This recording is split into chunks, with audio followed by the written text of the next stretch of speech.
आप सब पर सलामती हो। मैं यासिर रशीद हूं और आप मेरा वीलॉग देख रहे हैं। नाज़रीन, कल जो ईरान की तरफ से हमला हुआ है उसके पीछे भी बैकड्रॉप्स कुछ मौजूद है। उस हमले से पहले दिन में ये ईरान पे इल्जाम आयद किया गया था कि उसने हफ्ते की जो सुबह थी उसमें आबनाए हरमज से गुजरने वाले एक ऐसे माल बरदार तजारती बहरी जहाज पे कब्जा कर लिया था कि जिसे इसराइल के साथ मंसूब किया जाता है। वो माल बरदार जहाजों की कंपनी MSC की जानिब से एक बयान जारी होता है। ये MSC एक कंपनी है, MSC एरिस। उसको ईरानी स्पेशल फोर्सेस ने अपने अहलकारों को मुत्तहिदा अरब अमारात के साहिल से तकरीबन 50 मील, जो तकरीबन 80 किलोमीटर का फासला बनता है, वहां पे उन्होंने सवार किया। और जो फुटेजेस देखी गई उस फुटेज में फौजियों को हेलीकॉप्टर से जहाज पे उतरते हुए दिखाया गया। अब ये जो पुर्तगाली जहाज था जिसका ताल्लुक इजरायली अरबपति एक अयाल ऑफर नामी शख्स है उससे बताया जा रहा है।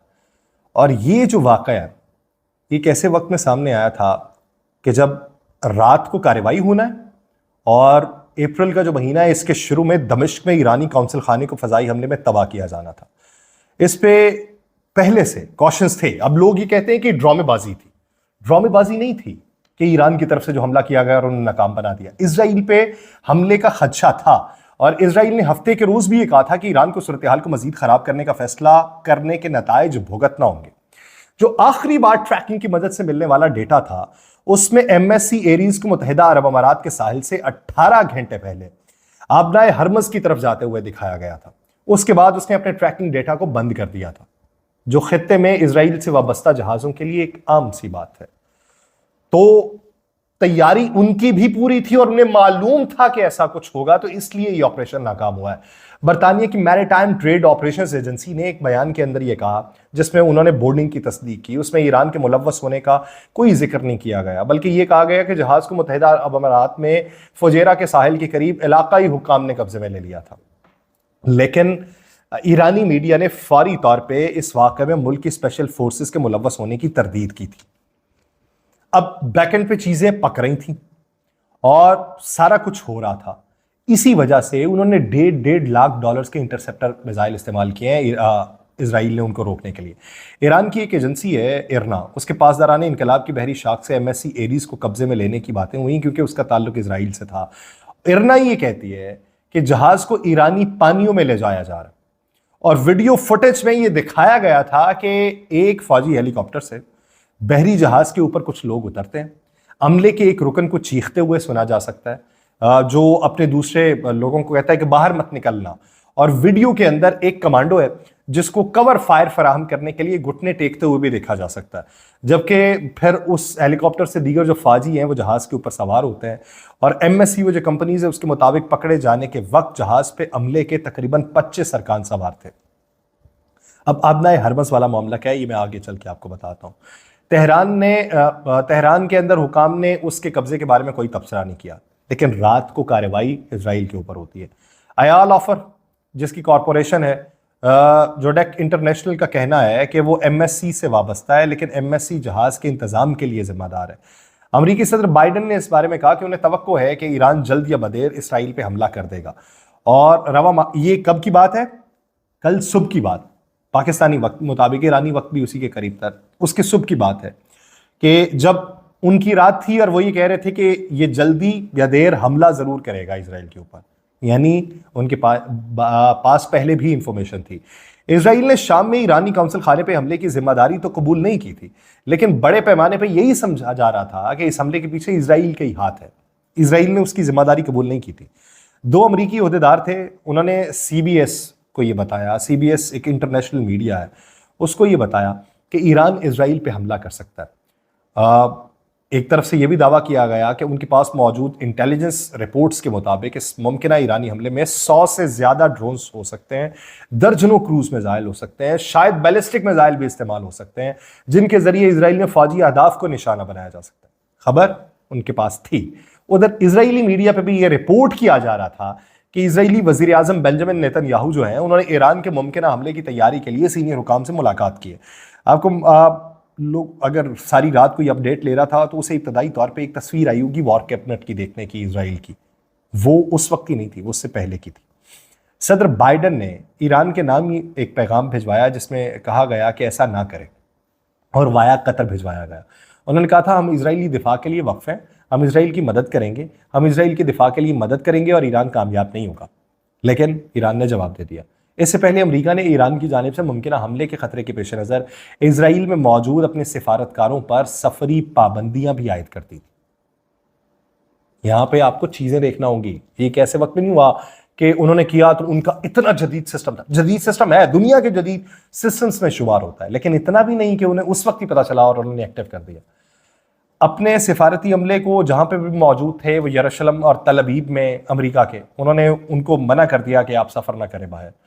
ईरान ने 11 दिन पहले, तकरीबन 12-13 दिन पहले 1 अप्रैल को शाम के दारुल-हुकूमत दमिश्क में वाक़ अपने सिफारत खाने पर होने वाले एक हमले का इल्ज़ाम जो था वो इसराइल पे आयद करते हुए बड़ी जवाबी कार्रवाई के अज़्म का इजहार किया था।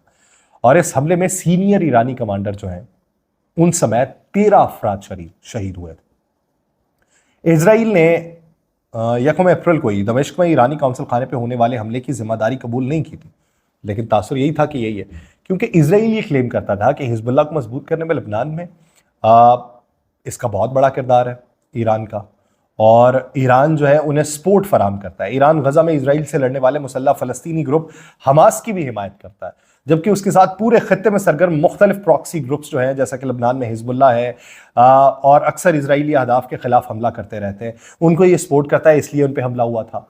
अब वो लोग जो कहते हैं कि सिर्फ सफारत खाने पे हमले के जवाब में ये कुछ हुआ है, तो पूरा फलस्तीन वाला मामला है। दमिश्क में ईरानी कौंसल खाने पे हमले में जो शहीद हुए थे उनमें शाम और लबनान में ईरान की एलीट कुद्स फोर्स के एक सीनियर कमांडर के अलावा दीगर अस्करी शख्सियात भी थी। और ये हमला एक ऐसे वक्त के अंदर हुआ था जब गजा में जारी जंग को पूरे खित्ते में फैलने से रोकने के लिए आलमी सतह पर सिफारती कोशिशें जारी थी। आलमी सतह पर सिफारती कोशिशें हो रही थी और उनके ऊपर हमला हो गया। अमरीकी सदर बाइडन ने खबरदार किया कि कौंसल खाने पर हमले के तनाजुर में ईरान एक बड़े हमले की धमकी दे रहा है, लेकिन उन्होंने इस मौके पर इसराइल का हर तरह साथ देने के अज़्म का इजहार किया। लेकिन रात को जो कुछ हुआ है उसके बाद अमेरिका ने यह फैसला किया और पैगाम पहुंचाया कि आप हमें एक बड़ी जंग के अंदर धकेल रहे हैं, अगर आप वापसी हमला करेंगे तो हम आपकी हिमायत नहीं करेंगे। हालांकि उर्दन के बादशाह की तरफ से, और उर्दन के बादशाह वही हैं जिनके परदादा जो थे प्रिंस, उन्होंने फ्रांस के साथ मिलकर सल्तनत उस्मानिया के दौर में उस वक्त भी बगावत की थी। तो ये इनाम के तौर पे उर्दन जो था इसको बख्श दिया गया था, और अभी भी उर्दन वही किरदार अदा कर रहा है। मशरक़ वस्ता में अमरीकी ऑपरेशंस के जिम्मेदार कमांडर हैं एक एरिक कैरेला।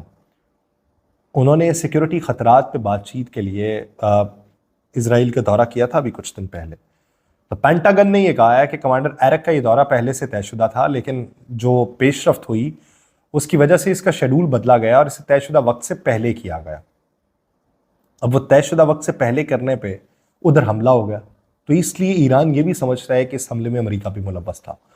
ईरानी वज़ीर ख़ारजा हुसैन अमीर अब्दुल्लाहियान जो हैं वो एक टेलीफोनिक गुफ्तगू में बरतानिया के वज़ीर ख़ारजा लॉर्ड कैमरून के बारे में कहते हैं कि ख़त्ते में कशीदगी को कम करने पर हम जोर देना चाहते हैं, लेकिन आप जोर नहीं दे रहे। लॉर्ड कैमरून ने उन्हें उस वक्त कहा था कि उन्होंने बरतानिया में वाज़ेह ये कर दिया है कि ईरान को मशरक़ वस्ता के वसी तर तनाज़े की जानिब धकेलने से गुरेज करना चाहिए।